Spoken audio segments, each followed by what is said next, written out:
El astroturfing es una de las técnicas que más se están utilizando en la actualidad para manipular y condicionar a las masas a través de las redes sociales. Siempre deberíamos recordar su existencia cuando vemos nacer movimientos sociales o corrientes de opinión determinadas respecto a cualquier asunto social, político o económico. Nuestra realidad es cuidadosamente construida por poderosas fuentes corporativas y políticas, con el objetivo de influir en la opinión pública de manera encubierta. Constantemente son televisadas todo tipo de mentiras flagrantes en relación con el terrorismo, la alimentación, la guerra, la salud, etc., creadas para condicionar la mente de los espectadores y obligarles a aceptar normas sociales destructivas. La práctica de la manipulación y el control de la opinión pública con mensajes de los medios distorsionados se ha vuelto tan común que se ha formado toda una industria a su alrededor. El papel de esta industria de lavado de cerebro es encontrar la manera de manipular cualquier tipo de información para moldear la información que nos ofrecen los periodistas. Nunca está claro hasta qué punto alcanza la verdad que reciben los periodistas y que transmiten a la población, debido a que la industria de las noticias se ha vuelto absolutamente complaciente. Los mensajes que nos ofrecen los periodistas son moldeados por grandes poderes corporativos, que a menudo gastan millones en publicidad. Por poner un ejemplo, en Estados Unidos, un país repleto de periódicos, televisiones, radios y publicaciones de todo tipo, existen 6 conglomerados que poseen el 90% de los medios de comunicación: General Electric, News Corp, Disney, Viacom, Time Warner y CBS. Sin embargo, estas empresas funcionan bajo muchas marcas diferentes, como Fox, ABC, CNN, Comcast, Wall Street Journal, etc., dando a la gente la percepción de que están eligiendo entre múltiples opciones diferentes. Como mostraron los investigadores de Tavistock, era importante que las víctimas de lavado de cerebro masivo nunca se percataran de que su entorno estaba siendo controlado. Por lo tanto, debe haber un gran número de fuentes de información cuyos mensajes pueden variar ligeramente a fin de enmascarar la sensación de control externo. A medida que se ha producido el ascenso de los medios alternativos, la maquinaria de la propaganda ha continuado expandiéndose. Cheryl Atkinson, reportera de investigación de la CBS, explica que la técnica del astroturf, o césped artificial en español, consiste en la creación de movimientos de base falsos, grassroots en inglés, que se utilizan para manipular y voltear todo tipo de información, influyendo no solo a los periodistas, sino a directamente. AstroTurf es una perversión de las bases. Hablamos de esta técnica cuando los intereses políticos corporativos u otros intereses especiales se disfrazan y publican blogs, abren páginas en Facebook y Twitter, publican anuncios, cartas al editor o simplemente publican comentarios online en cualquier medio o plataforma, para tratar de hacerte creer que el mensaje sale de un movimiento independiente de base. O tal y como lo definen en la web Marketingaholic, el astroturfing es una técnica de marketing que consiste en ocultar el verdadero emisor de un mensaje publicitario o propagandístico y hacerlo pasar por una expresión popular y espontánea. A través de este controvertido método se crea popularidad y masividad ficticias para que otras personas estén más proclives a aceptar la idea, marca o producto que se desea promover. El término proviene de AstroTurf, una marca de césped sintético. ¿Cómo podemos llegar a distinguir lo que son movimientos, organizaciones u opiniones reales de lo que no es más que una máscara para engañar e influenciar? Es realmente difícil, puesto que cuando se crean estos movimientos de base falsos, se envuelven de la información adecuada para que parezcan reales. Así, cuando crean un movimiento de base falso mediante la técnica del astroturf, se crean páginas de Wikipedia supervisadas por las corporaciones. Se genera una amplia y continuada presencia en los medios sociales, incluyendo Facebook y Twitter. A cargo de profesionales pagados, se financia secretamente a organizaciones sin fines de lucro para conseguir el apoyo de terceros y aumentar la presencia en las redes. Se buscan páginas web con motores de optimización, tales como blogs y sitios de terceros que apoyan una agenda específica. Se financian investigaciones que se presentan engañosamente como opiniones independientes de estudios o científicos. Se financia a expertos que trabajan en proyectos no relacionados para que apoyen indirectamente a la causa, convirtiéndolos en realidad en consultores pagados, etcétera, etcétera, etcétera. Estos métodos se utilizan para dar a la gente la impresión de que existe un amplio apoyo para un determinado programa, idea o movimiento, cuando en realidad ese apoyo puede que ni tan solo llegue a existir. Las tácticas del AstroTurf también se utilizan para desacreditar o criticar a aquellos que no están de acuerdo con ciertas agendas, calificándolos con estereotipos como teórico de la conspiración, magufo o curandero. Algo que ya conozco ampliamente, pues este tipo de técnica descalificativa se aplica constantemente. A nadie debería sorprenderle esto, al fin y al cabo es la consecuencia lógica de la sociedad en la que vivimos. Y es que vivimos en la era de la comunicación, un momento de la historia de la humanidad sin precedentes en el que una cantidad cada vez más abundante de información se intercambia con una facilidad nunca vista. El gran problema es que como más prolifera el intercambio de información casi sin filtros ni cortapisas, más prolifera el intercambio de mentiras, bulos y manipulaciones.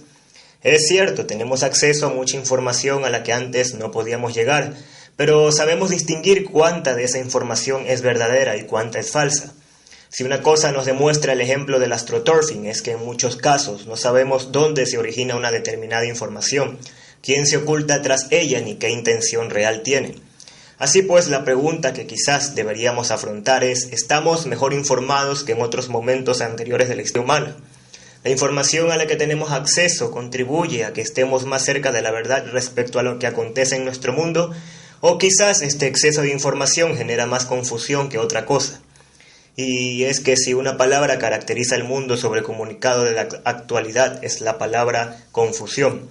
Uno de los ejemplos más concretos del grado de confusión que reina en la sociedad actual lo encontramos en el campo de las ideologías políticas. Durante décadas distinguir entre progresistas y conservadores o entre izquierdas y derechas ha sido fácil. Los puntos de referencia estaban muy claros y situarse en el tablero político era sencillo. Pero ¿qué sucede en el mundo actual? Ahora más que nunca, Internet se ha convertido en un campo de batalla caótico en el que las líneas del frente están desdibujadas y en el que es prácticamente imposible distinguir entre amigos y enemigos, entre izquierdas y derechas, entre sinceros y embusteros. Es como un océano agitado en el que ya no se puede navegar con las viejas cartas de navegación, pues las corrientes y los vientos han cambiado totalmente. Las islas se desplazan de lugar e incluso las líneas de las costas se desdibujan y reconfiguran continuamente. Lo primero que debemos hacer es dejar de engañarnos a nosotros mismos y aceptar que en el mundo de hoy ya no existen ni izquierdas ni derechas, al menos tal y como lo conocíamos hasta ahora. Vivimos en un mundo en el que gran cantidad de movimientos presuntamente independientes, presuntamente de izquierdas y presuntamente antiglobalización son financiados secretamente por multimillonarios como George Soros. Un mundo en el que partidos que se hacen llamar socialistas y obreros como el PCOE español están a las órdenes directas de las grandes corporaciones que siempre habríamos identificado como el capital.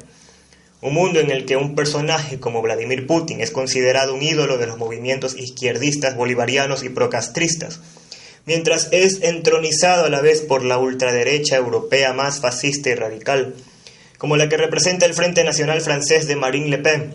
Un mundo en el que partidos progresistas como Podemos, aliados de esos mismos bolivarianos, tienden alianzas con medios de comunicación impulsados por dictaduras ultrarreligiosas y por lo tanto retrógradas y ultraconservadoras, como la de Irán.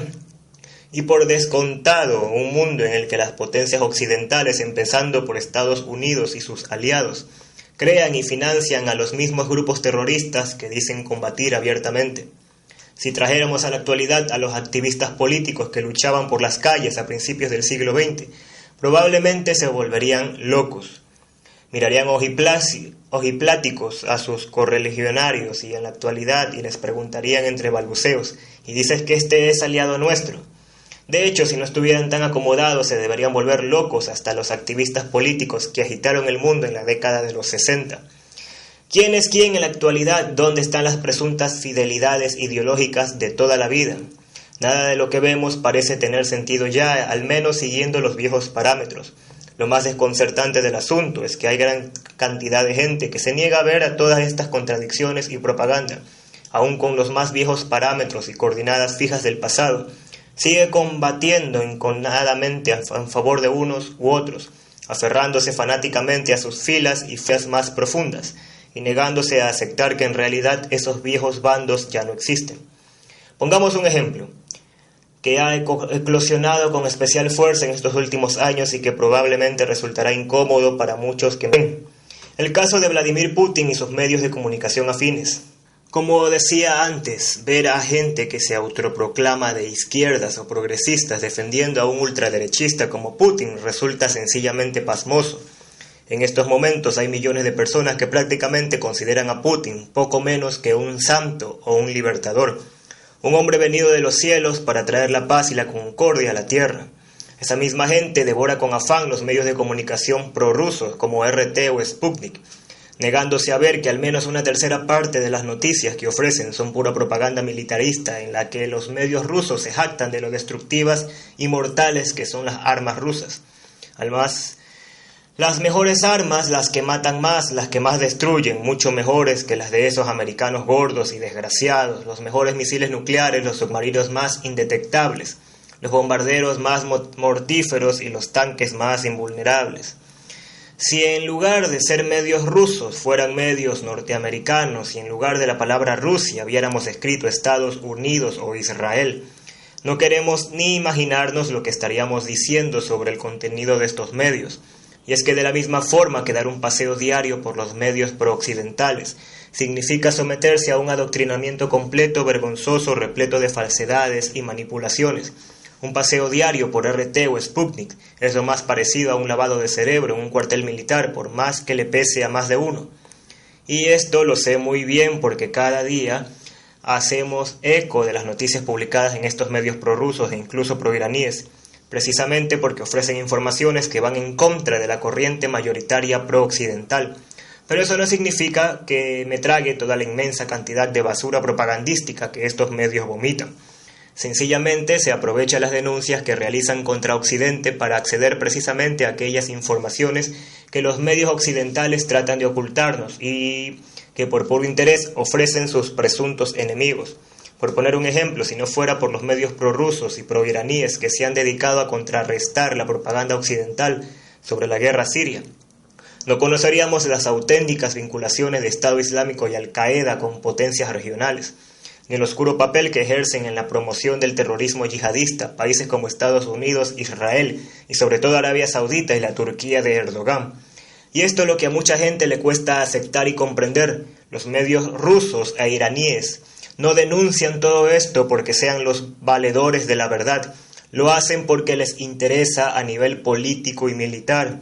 Y puesto que la información que transmiten obedece a sus intereses, exactamente como sucede con los medios occidentales, debemos ser conscientes de que, obedeciendo a estos intereses, también mienten o falsean la realidad cuando a ellos les conviene, exactamente igual como hacen los medios occidentales.